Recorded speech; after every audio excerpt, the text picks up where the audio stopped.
Well, 60 years ago today, 250,000 people gathered in Washington, D.C. to demand freedom and jobs for African Americans. And, of course, to hear Martin Luther King's speech with those 4 words that went on to define the civil rights movement, I have a dream. As the U.S. prepares then to mark the anniversary of the March on Washington, Joe Biden and Kamala Harris will meet with King's family members. And then for the occasion, France 24's Genie Godula also met with some of the Reverend's closest friends and allies for their behind-the-scenes recollection of that landmark moment. Here's a clip from the show.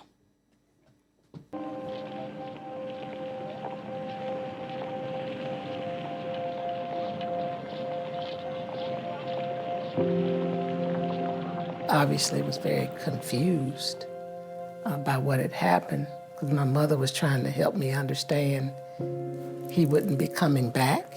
I wouldn't see him again or hear him. And so the confusion got greater because they played his voice at the funeral. Bernice King was just 5 years old when her father was killed. The picture of her in her mother's lap at the funeral moved millions around the world. That little girl is now the head of the King Center in Atlanta.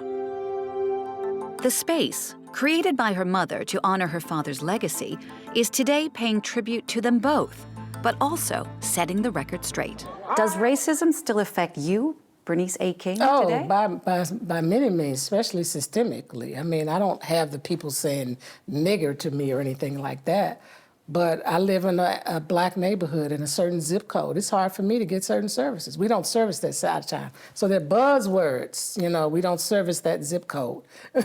Usually that means we don't come to the black community. So yes, I face it over and over again. It's very frustrating. So I don't get the kind of elevated services that folks on the north side of Atlanta get. That's a problem.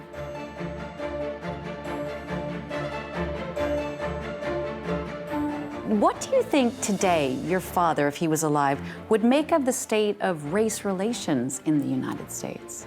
I think he would be deeply troubled and disturbed. Not surprised, though.